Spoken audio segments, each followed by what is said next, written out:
What that? Double coverage, double coverage, double coverage. Mama, we made it. The network picked us up. We're like established now. We need the signs that says like clap, cheer, laugh. J-Mac here, D-Mac to the right. Welcome to Double Coverage. Mama, we made it. What's up, everybody? Welcome to another episode of Double Coverage with the McCourty twins. I'm J-Mac. D-Mac is to the side of me. He is back in cold and snowy New England, Foxborough area. It's not snowing. It's not snowing. It's actually nice out here. We got to 50 degrees one day, 40-something degrees. It's not brick cold, as they say back where I'm from in New York. It's not brick outside. So we're good over here.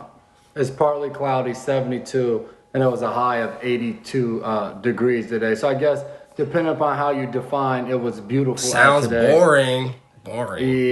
Yeah. As you guys know, you can catch us on YouTube, Spotify, iTunes. All you have to do is search Double Coverage with the McCourty twins. And as always, you can find us on social media at McCourty twins, Twitter, Facebook, Instagram, and that's it. No TikTok, no Snapchat. We're too old for that stuff. But you can find us right here. Before we get into the show, man, just want to kind of send condolences to Demaryius Thomas's family and just kind of remember DT for a second before we get into the show. Devin and myself got a chance to spend training camp with Demaryius with the Patriots, and you talk about just a great dude, a seasoned vet. He came in a year after me, same year as Dev, and this was a guy that talked to everybody in the locker room, especially the young guys, of just trying to explain to them, how he had got, at that point he was 10 years in, how he had got to that point, what it takes, and just a special human being. So very sad by the news that hit. And I think for me it hit different when you start to see guys that, right around your era. Earlier in the year we lost Vincent Jackson, a guy we both have played against. Now losing a guy like DT, man, it's just heartbreaking. And I know so many people loved him. He impacted and touched so many lives. Yeah, man, I just think about our locker room. Josh McDaniels in Denver, drafted him to Denver. And I just think back to when someone joins the team, you just think back to the battles. Like when he was in Denver, all of the great games we had and the small conversations after the game or seeing each other in the offseason, just how great of an individual he was and what he meant to so many people. It was just, like you said, it was heartbreaking to hear the news. And, I think we always talk about it on the show of just people. Daddy, I'm doing something right now. Buddy, look at this. Look. We got a lot going on right here. You can't have a virtual event that involves Devin McCourty, whether it's meetings during the pandemic with the New England Patriots or whether it's double coverage with the McCourty twins, where a Devin McCourty kid does not interrupt the show. So it only makes it right. So appreciate you stopping by, little McCourty. Yeah, I handled that. He's gone now. Can you close the door gently and see you later? Yeah, like I was saying, but I just think about his impact on the next generation of athletes, of NFL players. Like you'll see his imprint show up in his community and the different people that pass along his path in the NFL. So, like you said, rest in heaven, DT, man. Yeah, prayers up for him and for his family, for sure, man. Tough. Let's get a little bit into the show. Right now, football after Thanksgiving, football leading up to Christmas. It is playoff time. It's kind of being interrupted by COVID, but I've experienced this before where you're getting to the end of the season, the playoff picture's rounding out, and you are a team who is nowhere near the playoff picture. When you're watching the game, they have the playoff, they have the guys the teams that are winning the divisions, they have the wild card teams, and then they have that special category that says in the hunt. And it's like 5 or 6 teams. And I have spent many of years, to be exact, this is year 13. There's only been 5 years where I've even been in the hunt at this point of the season. Dev, you've only experienced, we might have been in the hunt last year though. At the end, we weren't in the hunt anymore. We were eliminated. But we had a little hunt. We had a little hunt, but then it ended rather quickly. What is the mindset of guys at this point in the season when you're out of the hunt, but you still have 3-4 games left to go? I think that's a great question. And I just had this conversation today with Matt Patricia, where we talked about there's never a point where you've won the big game at the end of the year, the last game that you can possibly play. You will never look back and say, man, I wish I didn't work that hard. Man, I wish I didn't watch all of that film. It just was. You'll never say that. So I would say this stretch of time is where that shows up. People who watch the extra film, people who do a little extra. Such a coach's answer. No way. That's nobody's mindset other than Matt Patricia. And You did that. You did that. What are you talking no about? doubt about it. And guys were checked out at this point in the season. Wasn't nobody. No, coming you in said. there like, I thought you said in the hunt. If you're in the hunt. Oh no! If you're out of the hunt, you're out of that thing. I don't speak about being. No playoffs. I don't speak about that. That's only happened to me one time. I don't know. You know, don't ask me that question. You answer that question. The heck? I can remember being late in the season. I'm going to talk about being a loser. I'm not talking about being a loser on this show. This is our show. Hey, you've been fortunate that you've been in one organization. There's a lot of organizations in this league. When you walk in the front door, you had no chance of winning because it didn't matter what was in the locker room because everything above it was screwed up. You don't know about that lifestyle, and I'm happy that you didn't have to experience it. Don't you watch Man in the Arena? That's what I'm a part of. What the guy 12, Tom Brady's talking about. We don't talk about that. How are we gonna start the show?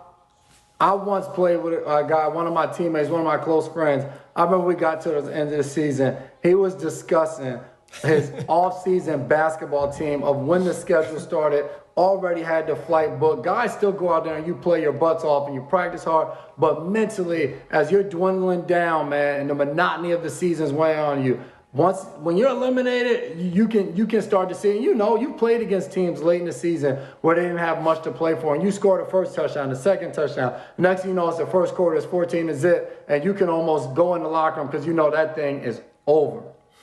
Yeah, I mean, it's tough. And we've always talked about that in New England. Man, bring the warm weather guys, bring them up north at the end of the season. If you don't have much to play for, come in. We sit there, we're like, man, I hope it's 15 degrees today. Because we've been practicing it every day. We know what it feels like.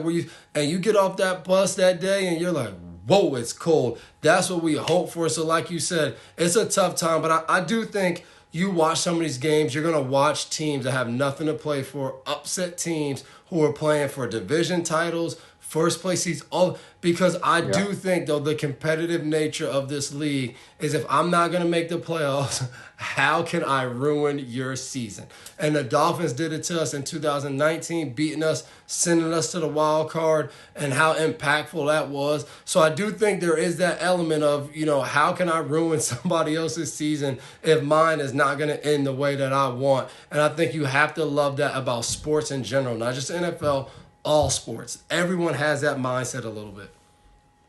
Take us through the process of a positive COVID test. Obviously, we saw this week there's an outbreak. When there's a positive test, and how does that work? Does the practice meetings, everything still go on, or is it player finds out he's positive, what happens next? Yeah, I mean, it's just a player finds out he's positive. No matter when you test, obviously people know the different rules of vaccinated, unvaccinated, all of that. You find out you're positive. They get that person out of the building as soon as possible. And then, it's really a lot on the training staff of them having to go through all of our Connexon devices, our tracking devices, I should say, and have to see who's close contact, who's here.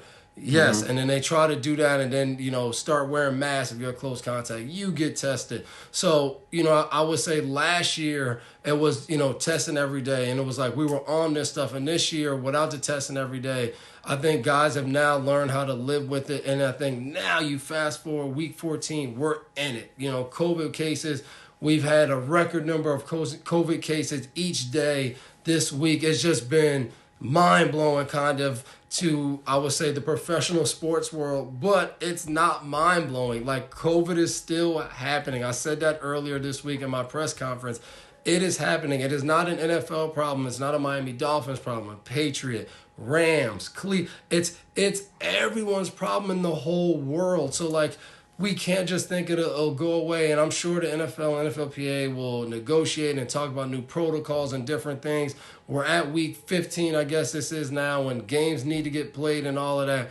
But this is not a surprising thing. We knew different problems were going to arise, and now we're into the vaccination world, booster world. So who knows what's next with all of this stuff? But I do think it's tough on the business of the league in general, and then guys trying to figure out how we maneuver this, how we get to games, how we do all of that. And it'll be interesting to see how it all works out. But I will say, every person needs to just be smart and try to take care of their teammate and their families at home. Yeah, without a doubt. It's a tough situation. I really don't understand why now, why this week, why has it been so insane? We're kind of far enough removed from Thanksgiving. We're far enough away from Christmas. I mean, Thanksgiving was the end of November. We're already here in the middle of December. I know the incubation period is kind of that 7 to 10, maybe stretching it to 14 days. Maybe we're on the back end of that. It's just odd that for this particular week, it just skyrocketed. I mean, these are higher than last year. And then obviously, we were testing every day last year, so the ability for it to spread. But I will say, most cases they're reporting, guys, players, coaches, staff alike, are asymptomatic. So that is a positive. And go ahead. And the new variant is supposed to be more highly contagious, but not as severe. So I think all of that is playing a little bit of a part of why you see such an outbreak.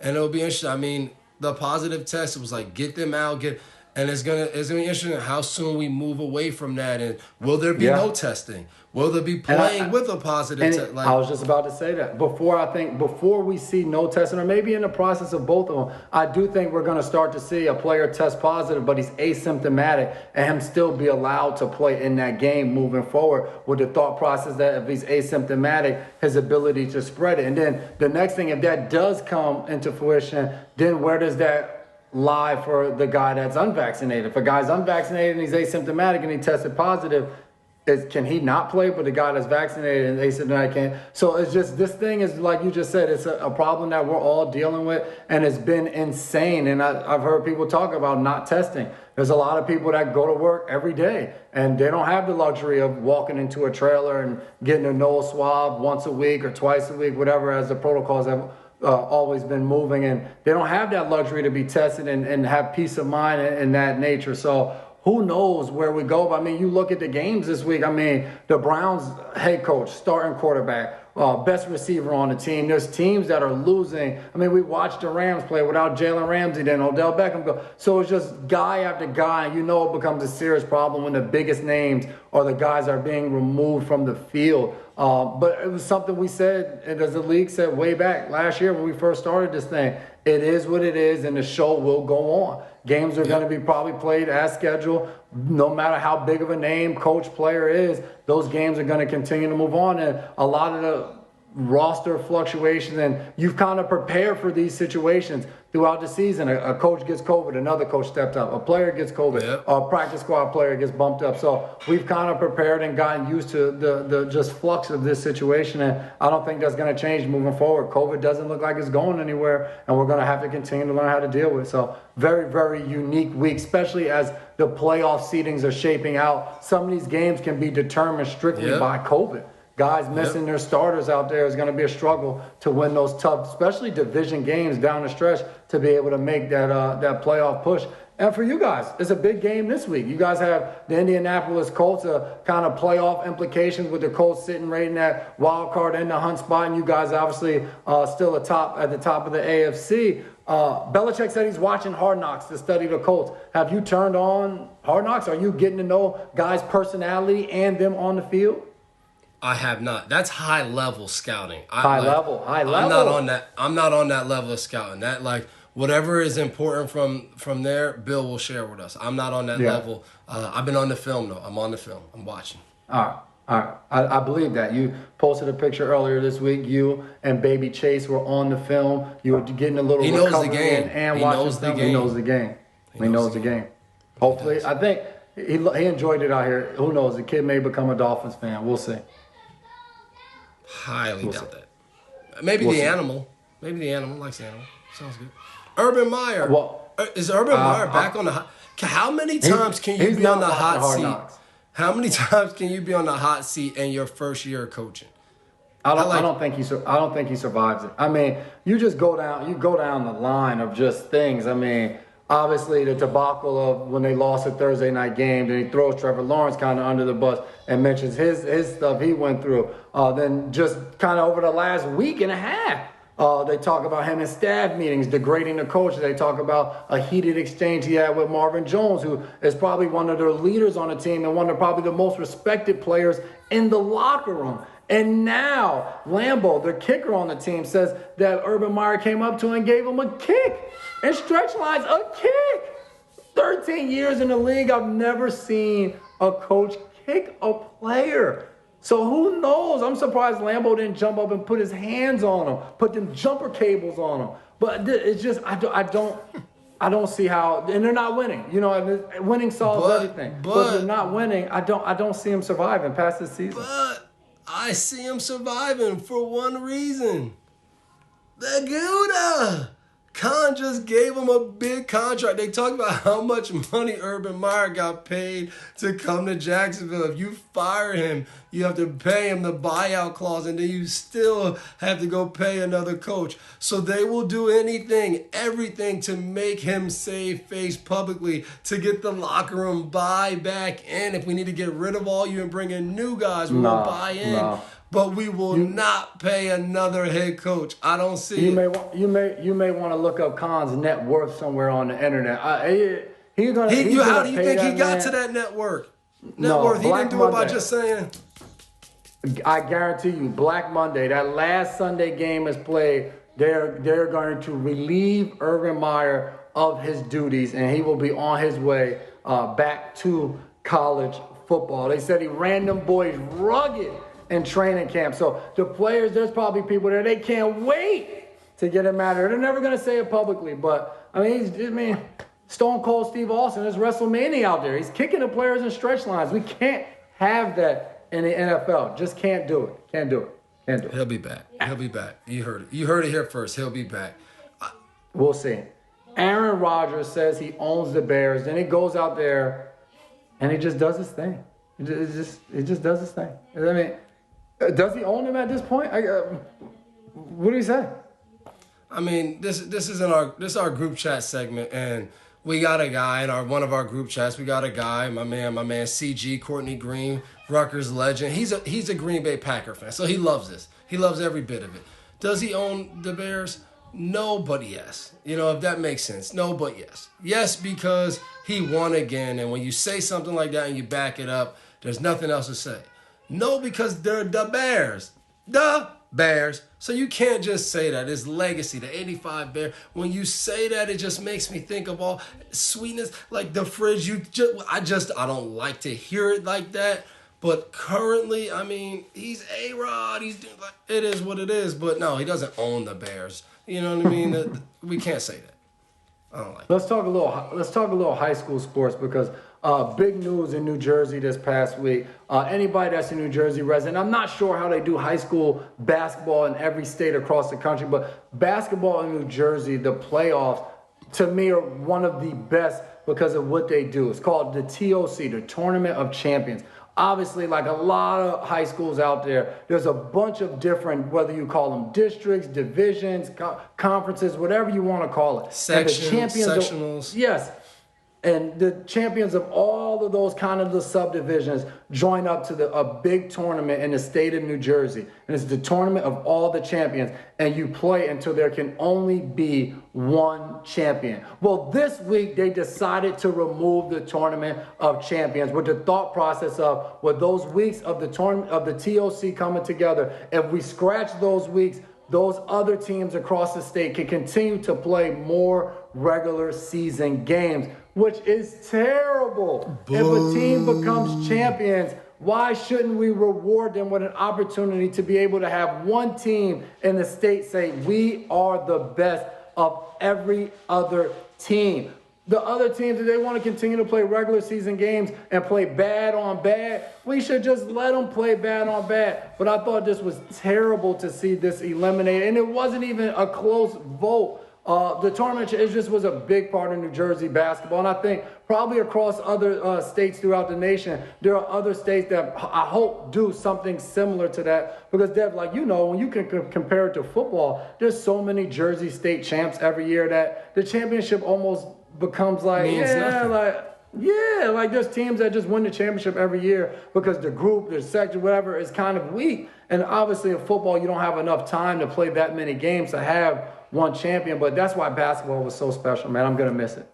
I talked to Chris Mattis about this too, another Jersey legend in lacrosse. And lacrosse had the same tournament to have one champion. And he said he used to love it. He said because you would have the private school that was supposed to be the big dog. And he said you would get to this championship game and the public school would win. He said, and then some of those public schools walked around with stay public.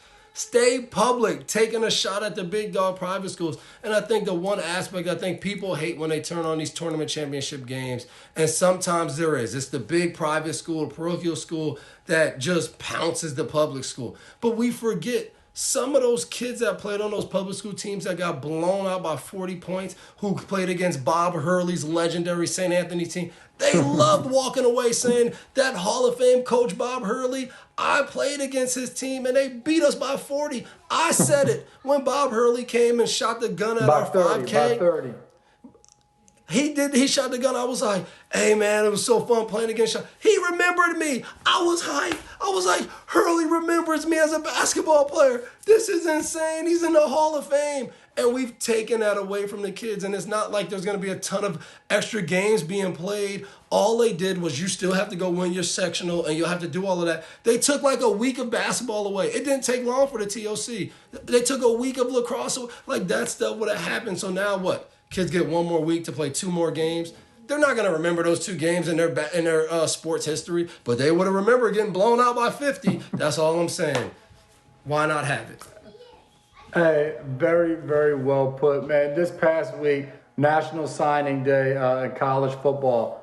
What was your signing day like? Because I go on social media, I see it's all types of stuff, like video productions of guys declaring what school they're going to. Did you have any, like, did you put the hat on? Like, me? What was your signing day like? Me? I had one offer. What do you mean signing day? They knew where I was going. What was I gonna ask somebody else to send me an offer? I only had 2 offers. No flipping for you. What were your 2 offers? Rutgers obviously. and the University of New Hampshire. Shout out to University of New Hampshire. In 2004, they beat up on Rutgers. And I remember my mom saying, you sure you want to go to Rutgers? New Hampshire offered you, and they just beat Rutgers. And I was like, nah, I still want to go to Rutgers. And it worked out for me in the long run. But my signing day was 1 camera, maybe 2 cameras came, took a picture, me, you, Mom Dukes, put on a Rutgers hat. I don't even know if Rutgers sent a hat, actually. They might have sent 1 hat for J-Mac.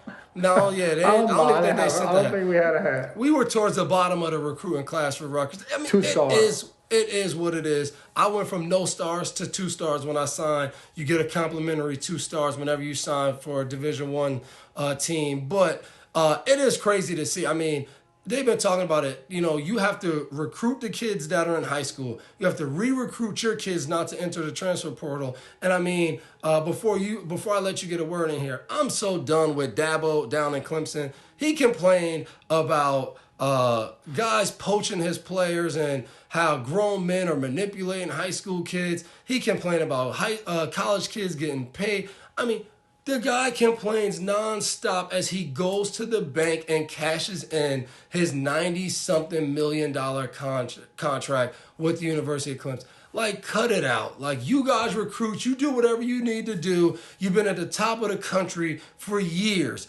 Now everybody else is competing. Shout out to NIL, who is now allowing smaller schools to get in here by getting those boosters to help out and do different things, because the top colleges, they were already getting away with it. So don't complain now because it's a little bit more competitive. Well, Dabo's probably not the only one complaining. As #1 overall recruit in 2020, Travis Hunter, he did another one of those videos, standing there, put the hat on, throw the hat, look at this hat. throw that hat, unzip the jacket, throw me this hat. And he decides to take his talents to Jackson State and join Deion Sanders. Join Deion Sanders and the great work that he's doing. How big is this in college football? First time ever, the #1 recruit, 5-star, heading to an HBCU in Jackson State. Yeah, number one corner recruit, #2 recruit in the country. All of the recruits, #2 choose. And I thought it was interesting. He said, Florida State was my dream school since I was a kid. He said, but sometimes you don't get to fulfill your dreams that you thought, and there's another path laid in front of you. And he said, this is the path that I'm going to take. And I thought, man, this kid hit it. He's mature. He made a decision not because he thought, this was going to be right for this person. He feels like he's called to do something different, and you can't question a man that is called to do what he feels is his purpose. So shout out this young man who is taking a risk, or whatever you want to call it. He's trusting in Deion. He's trusting in HBCUs, making it a big deal. And I have to say, do you think this will start kind of something new where you see higher rated players, 5 stars, 4 stars, starting to commit to some of these HBCUs? I think there's a chance. I'm actually going to hit on that later in the show. I'm going to hit on that later in the show. Yeah, I got you. Sounds Give the good people something to look forward to. Sounds good to me. I think it was the right choice for him. Like you said, when you have that type of conviction, you gotta roll with it. That's awesome to see from him. When you talk about a man with a plan, with a dream, Steph Curry, all time beating out Reggie Miller, Ray Allen, 3-point record, legendary. I thought it was awesome. Del Curry said, LeVar Ball once talked about his boys obviously being in the NBA as well, and said like he knew it all along. He saw it coming, and now everybody was getting to witness it. And Del Curry said he never would have thought it. Like, never would have thought the success, not only Steph, but Seth Curry both are having in the NBA. But how special was it to watch this moment the other night? Yeah, it was so cool. And, Seth doesn't get enough credit. Seth is a very solid basketball player. It's just his brother is throwing himself in the ring pretty soon to go down as one of the best basketball players to ever play the game. What he's doing this year, the mark that he's going to leave on the 3-point line when he's done. I mean, he's changed the game. He's passed guys like Reggie Miller and Ray Allen and these are the GOATs of the 3-point shot, and he's done that. And when you look up, the other night, he shot 13 threes. He made 7 of them. This guy's on pace to spread this thing so far out that only Clay is going to have a chance to pass him. But Clay would have to take him out. He'd have to do a Tanya Harding and Nancy Kerrigan type of thing, take him out to even have a shot at probably catching him. But it does go to show, like you said, he's changed the game. And as he's setting this mark and it's going to be out there, I think the crazy thing is, guys like Ray Allen and Reggie Miller are going to be so far down on this 3-point chart that you won't understand how impactful, how great they were. Yeah, you won't understand. It's almost not fair because of how much the game changed. It's very similar when you look at football. All the passing records that a guy like Dan Marino had, and now you think about it, Tom has taken over a lot of these, and the Drew Brees, because the game has changed so much. It's almost not fair for the quarterbacks of back in the day to be compared to the quarterbacks of today, because the amount of passing we do, the spread formations, the game is so different. The rules on defense, back in the day, you could put somebody in a chokehold at the line of scrimmage, and now if you hit a guy too hard, I watched Minkah Fitzpatrick the other week hit a guy, it was literally teach tape. It's probably going to be on the NFL tape next year when they go around to different teams on the correct way to hit a guy. But it was a flag because it looked too hard. It gave a little bit of a whiplash look, and it was just that's what football is. So the game has changed so much in the NBA that it's hard to even keep up. I thought one of the best things, though, Steph Curry wins the record, and they show him kind of in the back end, and he's handing Draymond Green and Andre Iguodala their own Rolex watches. Really. Hey, it don't get any better than that. But then you go to social media and Kevin Durant says, send the Rollie. With a picture of the amount of assists that teammates have given Steph Curry over the years. Draymond Green at the top 400 and something.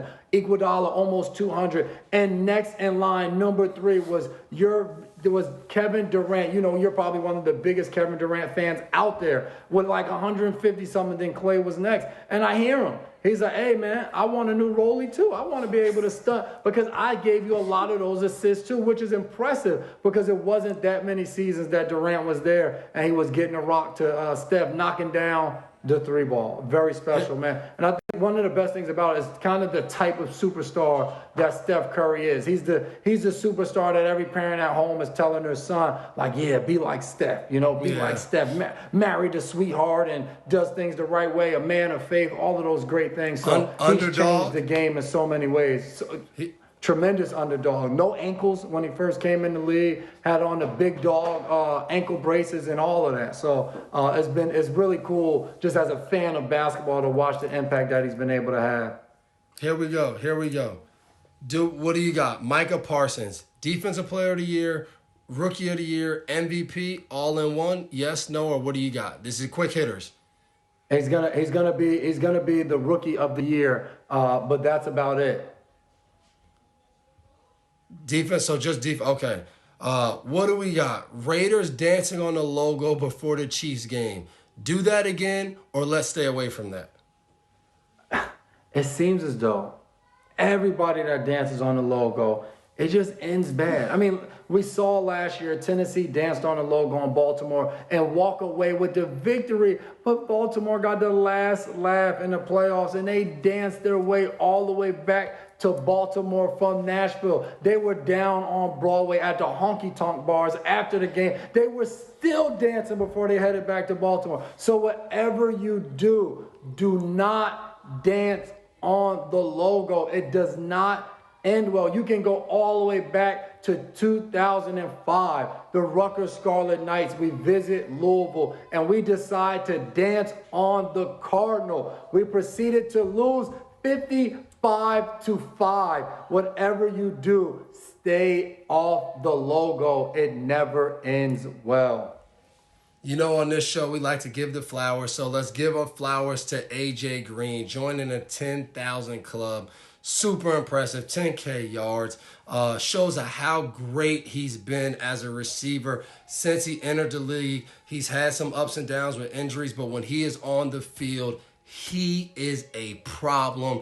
And they're a problem out there in Arizona. Kyler Murray running around, D-Hop, AJ Green, D-Hop's about to be out for the rest of the regular season, though, so they're taking a hit there. We may even see more AJ Green going forward. I saw that. Let's get into the Dan O'Brien keeping it awesome. Moment of the week. You hit on it, but this is the real reason why it is the Dan O'Brien keeping it awesome moment of the week. Travis Hunter goes to Jackson State, like we said. Why is probably the biggest reason he decided he could go to Jackson State? He has over $1 million coming in on the NIL. Yes, indeed. I think Barstool Sports, I think there's a gaming company involved in this thing too. So Deion, one thing Deion know how to do is market. You still see Deion in commercials with Aflac and all of that. And he's finding ways to get these guys to come in because as we know, when these 5-star number 1, number 2 recruits, when they choose those big-time schools are like, cha-ching! They have money rolling in, but now the actual player can cha-ching. As Travis Hunter will be rolling in the dough with the NIL. So Travis Hunter, Jackson State don't get to keeping it off. You get it because you got the mills coming in. You just changed your family's lives. Not totally. You still got to go make some more, but you changed it a little bit before you even took your first snap of college football. I love it. That's awesome. And that's huge for HBCUs because we're going to start to see more kids start to do this. And even now, like you even said earlier, open up the transfer portals. One of the top rated kids goes to Jackson State. Who else is going to join the party? They're seeing what Primetime is over there doing. And what better pitch for a guy like Primetime? He can relate to these kids. He can look back and say, I know exactly what you're going through. And I know how to get you to where you want to go. And I've already surrounded myself with coaches that have been where you want to go. And they can show you how to get there. just come to Jackson State. We have the vehicle and we will drive you there, pull up and lay out the red carpet. So it is a great move. I think we're going to start to see more kids doing this. Eddie George is hired down in Tennessee State. Hugh Jackson is getting a job. You're starting to see guys with big names. Grambling State, they're getting ready. And then there's rumor that Kevin Summerlin from Texas A&M might be at I think it's Perryview. So like you might have 4 really big time names in the HBCU college ranks. This thing might blow. I agree with you. It would be awesome to see, because I know when we were coming out getting ready to pick a college, like that just wasn't a popular thing. And as a kid, you're trying to just, hey, like, what's the best case scenario for me, football wise, sports wise, and academic. So to see it being talked about, those things, I mean, it's tremendous. Hey, before we head out of here, let's see who won and lost the weekend. Let's start with who won the weekend. Why not start with the winner? We're obviously going with Steph Curry. History. The man said he never wanted to call himself the greatest shooter of all time until he had the record. Well, my friends, Steph Curry, greatest shooter of all time. And I will say this was close, because Steph Curry, what a night at Madison Square Garden. Breaks a record, gives Mama Curry a hug, but it almost went to Del Curry. I don't know if you saw the viral picture, Del Curry holding the basketball with 3 younger women around him. Del Curry looked like, hey, he's the greatest shooter. I'm the greatest shooter's daddy. So, Wardell. Shout out Del Curry, living it up. Who lost the weekend? None other than friend of the show, the legend, Urban Meyer. With the drop kick. I mean, he wasn't going to lose the weekend for the rumors of hot seat on. I don't care. But Josh Lambo said the man kicked him in the stretch lines. While he was lunged forward, he said he was stretching, and he said it was a 5 out of 10. He didn't kick me the hardest, but it wasn't a love tap. I don't know, but I'm baffled. I mean, he lost. Josh Lambo lost, because you shouldn't let the man. A lot went on in Jacksonville. He's only speaking about it. I mean, there's a lot going on here, but Jacksonville, Urban Meyer lost the weekend. We got to get this right. We got to get it right. They will next year, as I told you earlier. But want to thank you guys for tuning in to another episode of Double Coverage with the McCourty Twins with J-Mac and D-Mac. Make sure when you're hitting YouTube, iTunes, Spotify, you hit that little subscribe button, and you know you can catch us here each and every week. Follow us on social media, Twitter, Instagram, Facebook, at McCourty Twins. Keep up with us. Dev, good luck this week, and we'll see you guys next week.